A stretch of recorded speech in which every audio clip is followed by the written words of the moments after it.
Hi, my name is Jordan, and this is my first video blog. I love following other people's fertility journeys, and so it just hit me. Why not make one of my own to look back on, and maybe it'll encourage someone else. So my first video is going to be 10 things not to say to someone struggling with secondary infertility.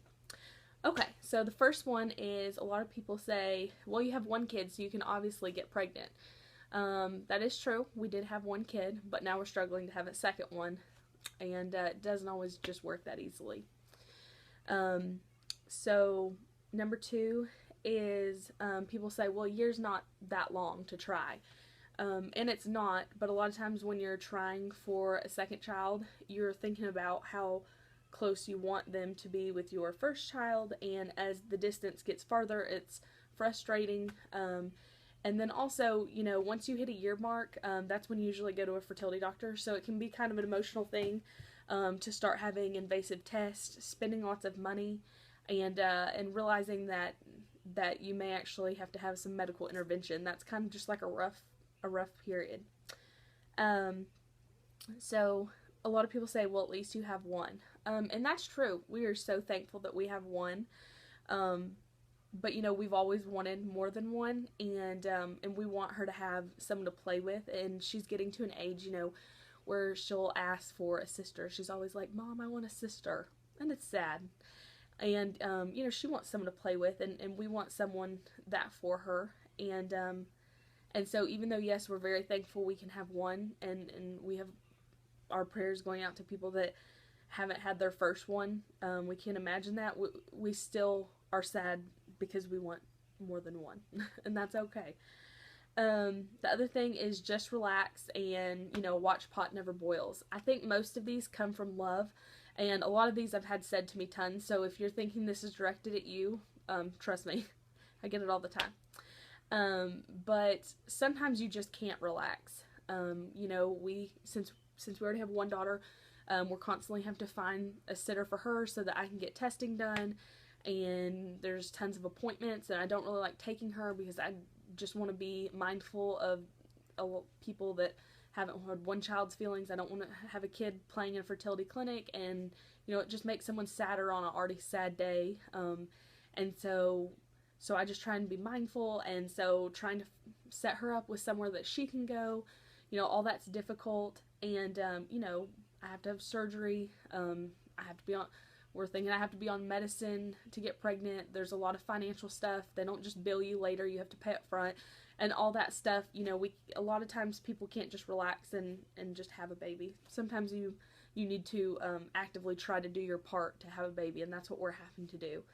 And then a lot of people say just adopt, but adoption's not like an easy thing where you can go to Walmart and just adopt a baby. And there's a lot of thought that needs to go into that, and time, and there's a lot of money, and we don't have a lot of upfront money, and so that's just not always a route that everyone can take.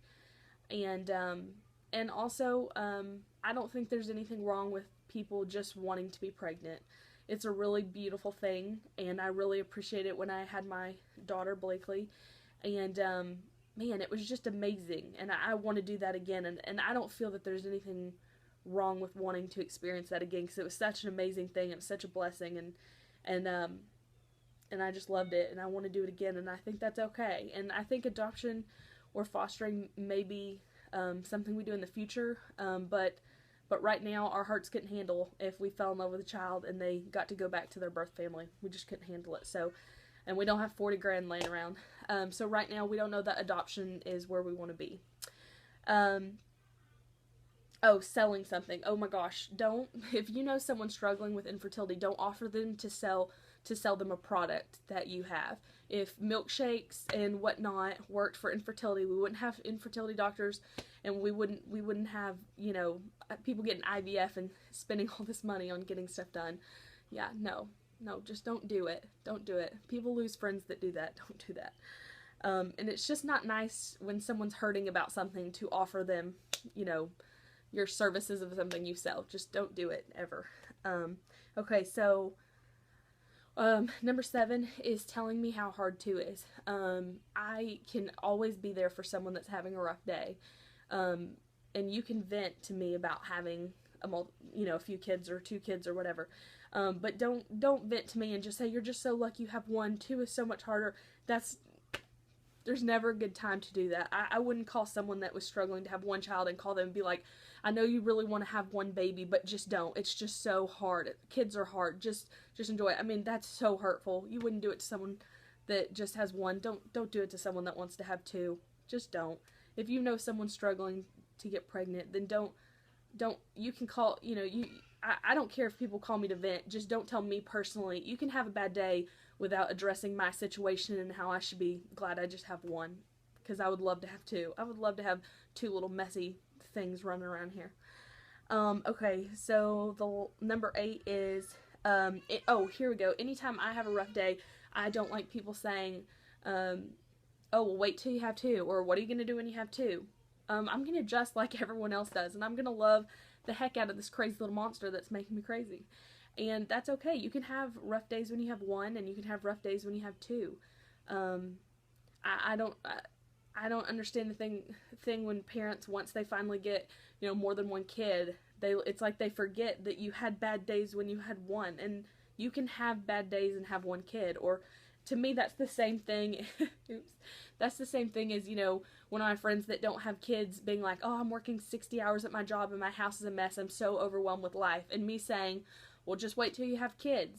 Don't discredit your friends at any stage of life they are when they're overwhelmed. They're coming to you for support. Just support them. You don't have to let them know that your situation's crazy, or just let them, tell you about their chaos without discrediting where they're at with their life. Okay, and one of them is just be happy. I have people tell me all the time, well, why don't you just enjoy life? And I'm enjoying life so much, but I'm sad too, and that's okay.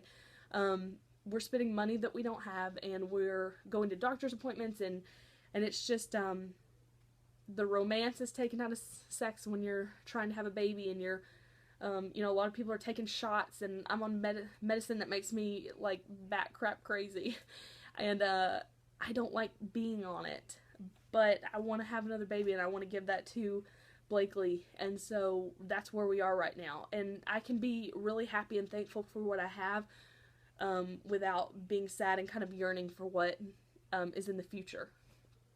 Okay, and then a lot of people say, have you tried X?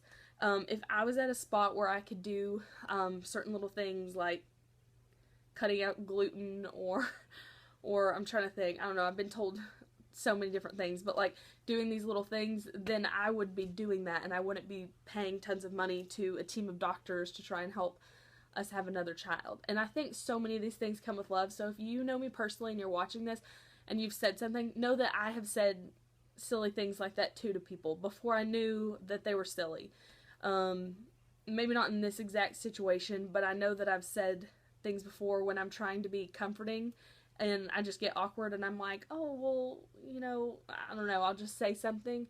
And just know that if you've said these things to me, if I didn't tell you in the moment that what you said was rude, then you didn't offend me.